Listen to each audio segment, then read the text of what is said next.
Wangi ya kiki mwalo kucho. Kipenyo na dwa dhi ka dukute. Dukute no na pidho dhok.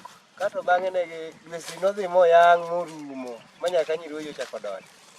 Koro miyo achako ni dukute. Kik kolweta ni nono. Dukute. Mobedo nying. Sawa. Tago miluongi ni sura. Koro nikech laki no. Sura ni to nayudo ajali.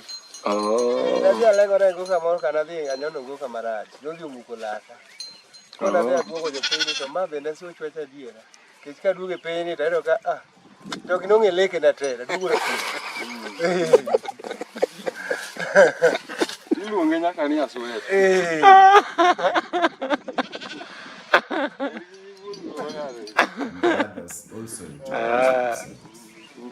To in?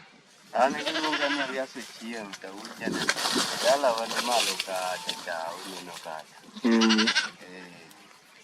Koro mane nying.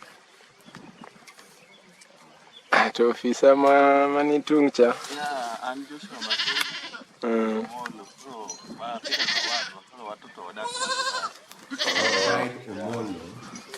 Sawa. Some of his knowledge about local birds earlier shares stories with us that he heard as a child from his grandfather.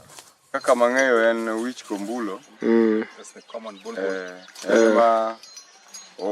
Onyiso winy duto ni kama wantie ni rach. Kendo koneno to oluongo chuore. Madhako ema ohero ywak ahinya. Wich. Chuora kik ichikri nyon. Onwayo ni kichora dwal. Kik ichikri nyon. Wan jo Kristos. Kata jo Katolik. Kik ichikri nyon. Mano wich kombulo. Nyiso ni thuol nitie kanyo kata le mager. Moro wan gi kuru mo iluongo ni odugla. En ojapidi to nyathi nogoye. Nyathi nogoye go makore okuot. En akuru mo.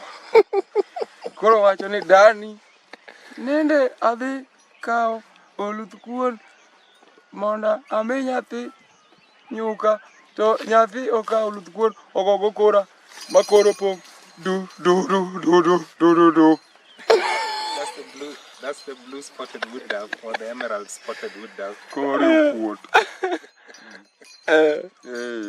Mano wich kombulo kode odugla. Koro machielo. He's a natural storyteller, and the stories he shares about the birds are quite hilarious. Daktari tries to keep up playing the corresponding bird. Mani luongo ni Ochieng'. En somo ne japuonj. Kech ndalo mane ji chako somo. Sikunde ne ok oger tamam. Chopegi ne onge japuonj ne nyalo wuok kadhi aja. Koro nonene to koro ni japuonj kiyie to pielie cho. Japuonj kiyie to pielie cho. Koro mano waluongo ni Ochieng'. Japuonj kiyie to pielie cho. Kiyie to pielie cho.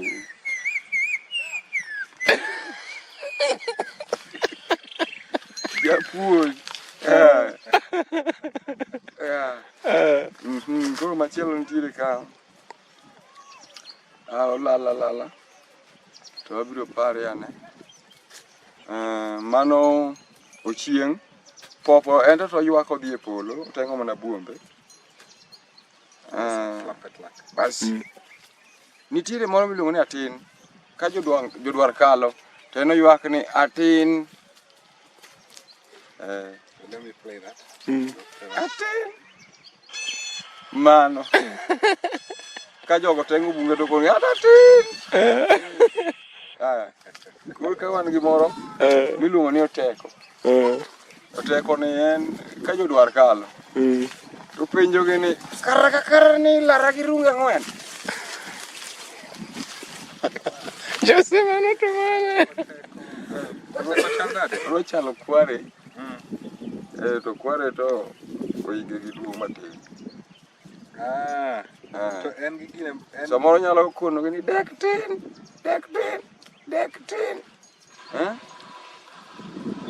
Bende olal kowuok galuru. Manto kware. Okay. Neto kware. Okay. Iya. Oteko. Ni kara ni lara gi rungu ang'wen. Kara ni uruma gi rungu ang'wen. Dektin. Oyuaga kamano. Dektin. Wero yuak gwen. Dektin is a francolin. Hapo yude ana. Girumo koso. Mawiye gine. Mawiye bet kwar. Mano. Mane.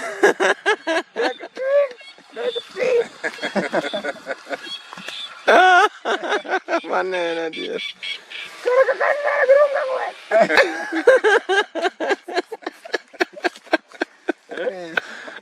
Mano en. Interesting. Oga nitie moro. Nitie moro ma en ng'ata moneno to koro ni an chineru. Chineru.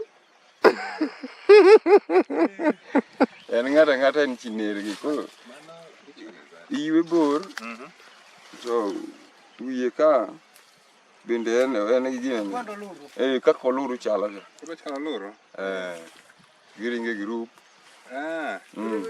Abich okal. En owacho mane an chineru. Koro kata kinyalo ng'wone ting'wone ang'wona. Giringe group abich mago bablas koso. Mano. Mano to en which bird? Blue-necked mouse bird.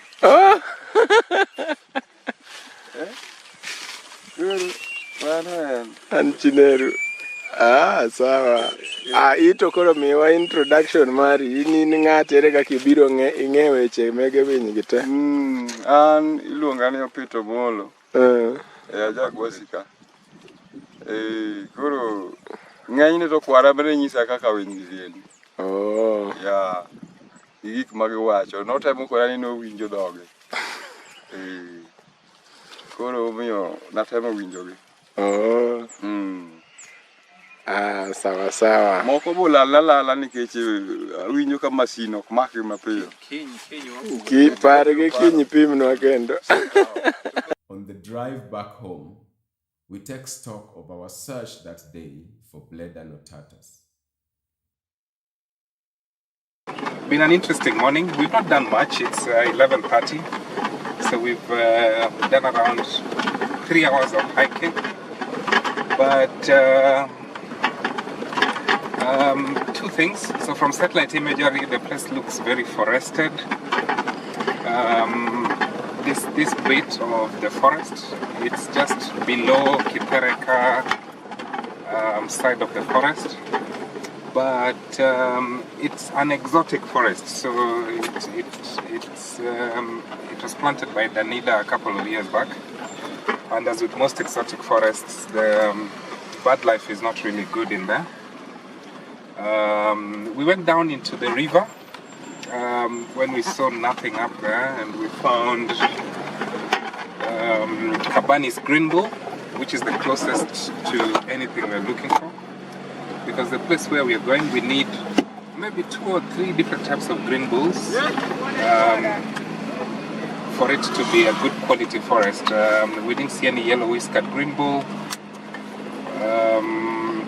But seeing Kabanis was good. And I think that was probably the highlight of the trip. Then a lot of other dryland species within the space. We saw black goshawk, which was good as well, fleetingly though. So tomorrow we have to go higher up.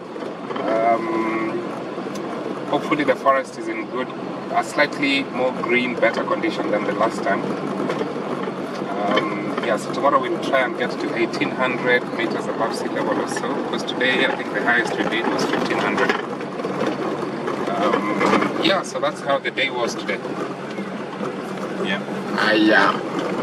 Interesting. And what about in terms of all the different stories that you heard about the birds? Any of them that you've heard before? I think it was really, really nice. The people we bumped into, they are proper nature lovers.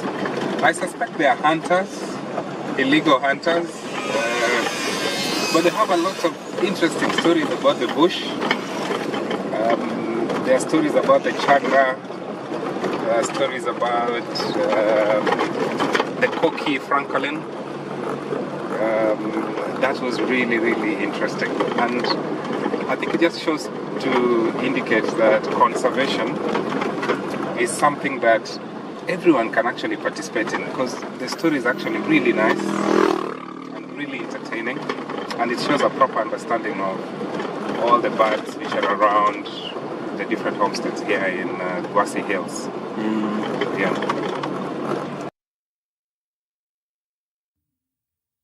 Tomorrow, we scale the tallest peaks of the Gwassi Hills and resume our hunt for Bledanotatus and other species in this region. Hopefully, it will turn out to have a better result. Join us again for more on the journey of lost wings. I am yours truly, Omish Njash, the storyteller.